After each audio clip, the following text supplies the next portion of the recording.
স্বাধীন বাংলাদেশের ইতিহাসে ভারতের সাথে বাংলাদেশের একবারই যুদ্ধ সংগঠিত হয়েছিল। সেই যুদ্ধটি হচ্ছে বড়াইবাড়ি যুদ্ধ। এই যুদ্ধে ভারতীয় সীমান্ত রক্ষী বাহিনী বিএসএফ বাংলাদেশি সেনাদের কাছে শোচনীয়ভাবে পরাজয় বরণ করে।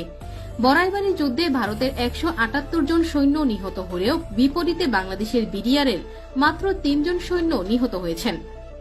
বড়াইবাড়ি সীমান্ত সংঘর্ষকে কেন্দ্র করে ভারতের সাথে বাংলাদেশের সর্বমোট 3টি সীমান্তে যুদ্ধ সংগঠিত হয়। এর মধ্যে 2001 সালের 15 এপ্রিল সিলেটের পদুয়া সীমান্তে, 18 এপ্রিল কুড়িগ্রামের রৌমারী সীমান্তে এবং 19 এপ্রিল পুনরায় পদুয়া সীমান্তের কাছে ভারতীয় সৈন্যদের সাথে বাংলাদেশের বিডিআরের যুদ্ধ হয়। এই 3টি যুদ্ধে ভারতীয় সৈন্যরা বাংলাদেশি বিডিআরদের সৈন্যদের কাছে শোচনীয়ভাবে পরাজয় বরণ করেন। কিন্তু প্রশ্ন হল, কেন ভারতের সঙ্গে বাংলাদেশের এই রক্তক্ষয়ী যুদ্ধ সংগঠিত হল? ঠিক কি কারণে ভারতীয় বাহিনী বাংলাদেশের বড়াইবাড়ি গ্রাম দখল করতে আক্রমণ চালায়?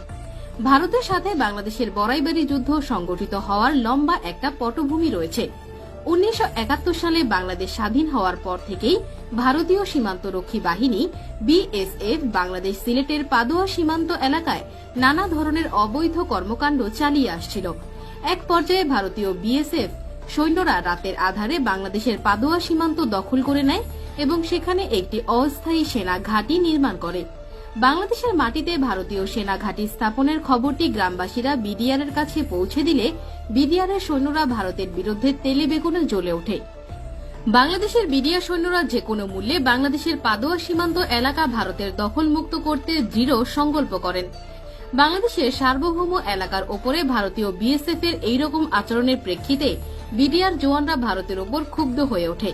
বিডিআর সৈন্যরা পাদুয়া গ্রামটি ভারতের দখলমুক্ত করতে বিএসএফ এর ঘাঁটিতে অভিযান পরিচালনার সিদ্ধান্ত গ্রহণ করে।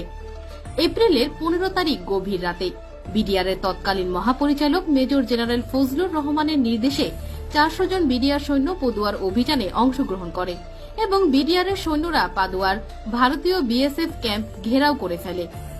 সে সময় পাদুয়া ক্যাম্পে ভারতীয় বিএসএফ এর প্রায় 70 জনের মতো সৈন্য ছিল, কিন্তু বাংলাদেশের বিডিআর সৈন্যদের মাত্র 6টা গুলি ফায়ার করার পরপরই বিএসএফ এর 70 জন সৈন্য বিডিআরের কাছে নিঃশর্ত আত্মসমর্পণ করেন এবং বিডিআর পদুয়া ক্যাম্পের পূর্ণ নিয়ন্ত্রণ নিয়ে নেয়। পাদুয়া যুদ্ধে বাংলাদেশের বিডিআরের কাছে পরাজিত হওয়ার পর বিডিআরের ওপর প্রতিশোধ নিতে মরিয়া হয়ে ওঠে বিএসএফ। এই ঘটনার 2 দিন পর পাদুয়া থেকে 800 কিলোমিটার দূরে বাংলাদেশের বড়াইবাড়ি সীমান্ত দিয়ে ঢুকে বিডিআরের ঘাঁটিতে ভারী অস্ত্রসহ হামলা চালায় বিএসএফ। এজন্য তারা আসামের গুয়াহাটি থেকে কয়েকশো বিএসএফ আর বিভিন্ন অস্ত্রশস্ত্র আনা হয় বাংলাদেশের বড়াইবাড়িতে আক্রমণ করার জন্য। 18 এপ্রিল ভোররাত 3টায় বড়াইবাড়ি গ্রামের সাইফুল ইসলাম নামের একজন কৃষক ধান খেতে সেচ দিতে গিয়ে দেখতে পান শত শত ভারতীয় বিএসএফ সৈন্য সাজোয়া গান, মেশিন গান আরও বিভিন্ন অস্ত্রশস্ত্র ও বিপুল পরিমাণ সৈন্য নিয়ে কাঁটাতারের বেড়া পেরিয়ে বাংলাদেশের অভ্যন্তরে ঢুকে পড়েছে। এসব ভারতীয় সেনা দলের প্রধান উদ্দেশ্য ভোরের আলো ফোটার আগেই বিডিআরের বড়াইবাড়ি ক্যাম্প দখল করে নেওয়া। তখন ভারতীয় বিএসএফ এর একজন সদস্য সাইফুল ইসলামের কাছে হিন্দি ভাষায় জানতে চান বিডিআর ক্যাম্প কোথায়। হিন্দি ভাষায় কথা বলার কারণে সাইফুল ইসলাম সহজেই বুঝতে পারেন এরা ভারতের বিএসএফ এর সদস্য। তখন সাইফুল ইসলাম বুদ্ধি করে বিএসএফ কে বিভ্রান্ত করার উদ্দেশ্যে বিডিআর ক্যাম্পের মতো একটি পরিত্যক্ত বাড়ি দেখান, আর বিএসএফ সেটাকে ক্যাম্প ভেবে এগোতে থাকে। এই সুযোগে সাইফুল ইসলাম বড়াইবাড়ি ক্যাম্পের বিডিআর সদস্যদের এই ঘটনা জানান।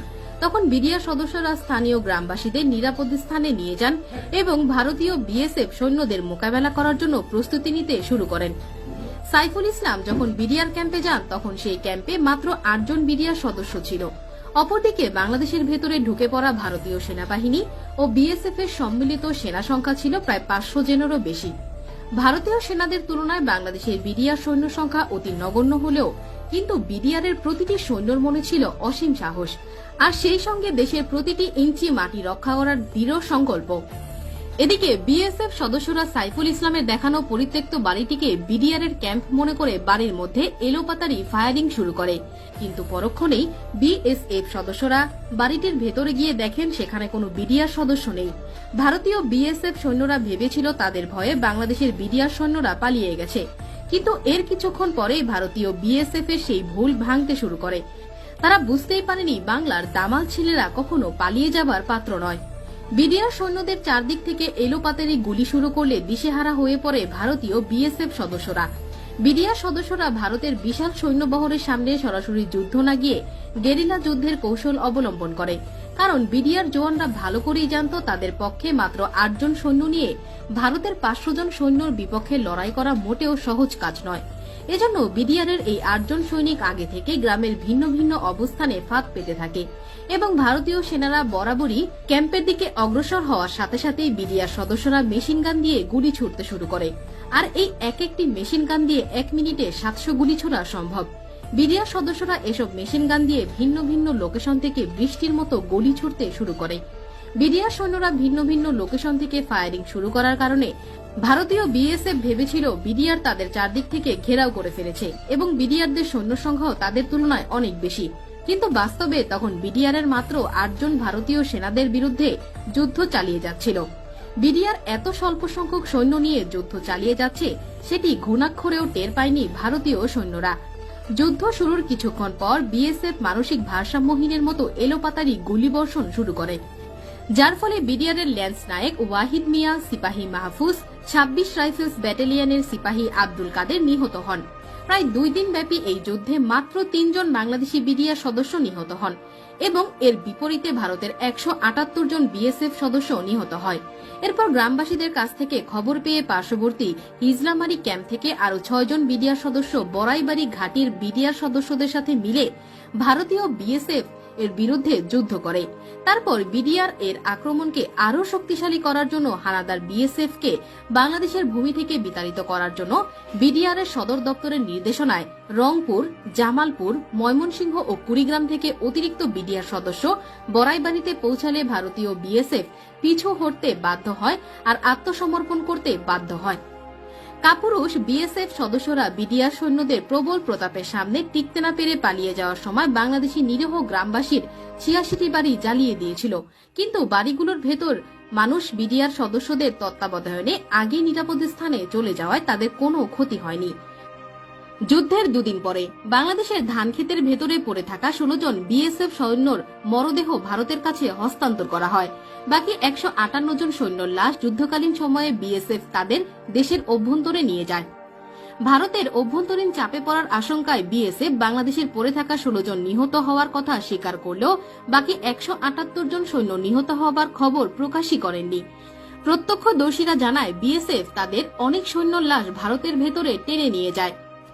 পরবর্তীতে বাংলাদেশ সরকার বড়াইবাড়ি যুদ্ধের স্মৃতিকে স্মরণীয় করে রাখার জন্য সেই পরিত্যক্ত বাড়িটির ওপর বিএসএফ এর গুলির চিহ্ন সংরক্ষণ করে। স্ক্রিনে দেখানো বাড়িটির ওপর আপনি গোলাকৃতির যেই চিহ্নগুলো দেখছেন, এটাই হচ্ছে পরিত্যক্ত বাড়িটির ওপর বিএসএফ এর গুলির চিহ্ন। এমনকি বাংলাদেশ সরকার নিহত 3 জন বিডিআর এর সৈন্যদের সম্মানে একটি স্মৃতিসৌধ ও নির্মাণ করেন। কুড়িগ্রামের বড়াইবাড়ির মানুষ আজও নিহত এসব বিডিআর সৈন্যকে শ্রদ্ধা ভরে স্মরণ করে। সরকারি হিসেবে যুদ্ধের কারণে সে সময় প্রায় 2 কোটি টাকার সম্পদ ক্ষতিগ্রস্ত হয়। পরবর্তীতে দিল্লি এবং ঢাকার মধ্যস্থতায় বিষয়টি মীমাংসিত হয় এবং যুদ্ধ সমাপ্তি লাভ করে।